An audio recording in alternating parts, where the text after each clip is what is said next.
18,000 ஓவாய வாங்கிக்கிட்டு நீ 40 பையில கூட்டிட்டு போய் தண்ணி அடிக்க ட்ரீட்டு கொடுப்ப. அங்க முக்கிட்டு பெக்கறதுனால இங்க 18,000 ஓவாய கொடுத்துக்கிட்டு போய் நீ முக்கிட்டு கிடப்ப. அப்படி ஆப்ரேஷன் எதுக்குடா ஆப்ரேஷன்? நீ நல்லா உழுதேன்னா நல்லா உழுகுற நல்ல ஆம்பளைய மட்டும் புரிஞ்சுக்கோங்க. நல்லா உழுவுற நிலத்துல அறுவடை சரியா பண்ண முடியுமா? விளையுமா? ஏருக்கு மாறா உழுதா முண்டை அங்க தெரிஞ்சுபுடா உன் மவுசு. அங்க போய் எங்களை கிழிச்சு எடுத்து சொம்ப துக்காத, அதை துக்காத, இதை துக்காத. முண்டை நீ செய்யதாண்ட அங்க சொம்ப துக்காத, அதை துக்காத, இதை துக்காதன்னு சொல்றேன். பிள்ளைய பெத்த எடுத்தாலும் புள்ள முதல்ல 3 கிலோ 4 கிலோ பிறந்துச்சுடா. நீ கோட்டரை குடிச்சுட்டு அதுவும் கோட்டர் சைஸ்லயே பிறக்குதுடா. அந்த பிள்ளையும் அதுக்கு வச்சிருக்க பாலை எங்களை கொடுக்க உரியாடா. நாசப்பத்து போறவனே போதைக்கு சைண்டிஸா வெறும் நீ தாண்டா தூமையை குடிக்க அதையும் குடிக்கிற. நாங்க ஆம்பளை பத்தி தேவையில்லாம் பேசாத. இந்த சக்கரத்தை திருக்குறள் உபசாலகம் ஈக்கிட்டு என்ன நான் கேட்கிறேன்.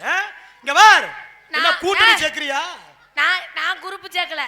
நான் சொல்றது சரியா தப்பா? எங்க சரி தப்புனா கை தட்டாதீங்க, சரினா கை தட்டுங்கயா. நீ அதுக்காண்டி ஆம்பளை ஆளுங்களா கை தட்டுங்க, சரினா கை தட்டுங்க. அதுக்காண்டி ஏன் வர்க்கத்தை தப்பா பேசுற? உலக தெரியலன்னு பொதுவா நடக்கிறதாயா சொல்றேன். நல்ல ஆம்பளை பொம்பளை பாகுபாடு எல்லாம் கிடையாது. நாட்டுல பொம்பளையும் தப்பு பண்றா, ஆம்பளையும் தப்பு பண்றா. எல்லாம் யாரும் இங்க சரி கிடையாது. ஆனா செய்யற விஷயம் இப்ப எல்லாம் முதல்ல பிள்ளை பறக்கலைன்னா கோயில் குளத்துக்கு போனாங்க. இப்ப எல்லாம் பிள்ளை பறக்கலைன்னா ஆஸ்பத்திரியில டாக்டர்கிட்ட போறாங்க. அது எவனுக்கு பறக்குதுன்னே தெரிய மாட்டேங்குது. அவன் இன்சில போட்டுக்கிட்டு திரியிறான். அப்படி பேசாதீங்க மேடம். ஏன் காரணம்? என்ன காரணம்? அவன் 10 வயசுல இப்ப பூரா 10 வயசுல கஞ்சா அடிக்க ஆரம்பிச்சிட்டான். முதல்ல புகழ போட்டாங்க. இப்ப சுருட்டி சிகரெட்ல வச்சு ஊத ஆரம்பிச்சுட்டேன். மசத்துல யாடா எந்திரிக்காது? நீதாம்மா கிளப்பி கிளப்பி விடணும். என்னத்த சும்மாவே எங்களை சொல்லக்கூடாது. நீ என்ன சொல்றேன்? உழுகிற ஆளு மேல தப்பு சொல்லாத. உழுகிற ஆளு கலப்பை வச்சுதான் உழுவான். சில பேர் ஓங்கி உழுதாலும் நிலம் ஒவ்வொட்டு நிலமா இருக்க ஒரு முறையும் முதலைக்க மாட்டேன். ஒவ்வொட்டு நிலமா இருக்குன்னா 90 வயசுல போய் உழுதுன்னா அது ஒவ்வொட்டு நிலமா தாண்டா போகும். அதுக்கு இங்க கேக்குதா சத்தம்? நீ தூங்கு பேசாம போ. ஏண்டா 90 வயசுலயும் 10 வயசுலயும் உழுதுன்னா ஒவ்வொட்டு நிலமா தாண்டா போகும். உழுவ வேண்டிய நிலத்துல உழுவிடாது. சரியா இருக்கும். நாங்க உழுகத்தான் நினைக்கிறோம். தண்ணியை போட்டு கலப்பைய கரையா அரைச்சு போச்சு. எங்கேயாவது பொம்பளை போய் 8 வயசு பிள்ளைய கற்பழிச்சான், 90 வயசு கிழவனை கற்பழிச்சான்னு வந்திருக்கா?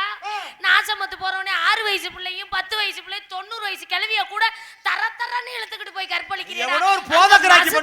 விளக்கும் எல்லா பேரும் அப்படி எவ்வளவு ஒரு போதகராக்கி முண்டை பண்றது. அதத்தான் சொல்றேன். ஆண்களும் தப்பு சொல்லல, பெண்களும் தப்பு சொல்லல. எல்லா ஆண்களும் அப்படி கிடையாது, எல்லா பெண்களும் கிடையாது. ஒரு சில பெண்கள் அப்படி இருக்காங்க, ஒரு சில ஆண்கள் அப்படி இருக்காங்க. அதனால இருக்கிறது தவிர நம்ம திருத்திக்கிறோம். யாரு எப்படி இருந்தாலும் நம்மளுக்கு தேவையில்லை. தனி மனிதன் ஒழுக்கம் இந்த நாட்டுக்கு ரொம்ப சுய கட்டுப்பாடு. ஆமா, தனி மனிதனுக்கு உணவு இல்லை எனில் ஜகத்திலே அழித்திடுவோம். ஏன்னா ஒரு ஆளுக்கு உணவு இல்லைன்னா இந்த உலகமே அழிச்சிடணுமா? அப்படிப்பட்ட நாட்டுக்குள்ள நம்ம பிறந்துட்டு இன்னைக்கு எது எங்க போகுது எப்படி இருக்குன்னு தெரியல. அதனால வருங்காலத்துல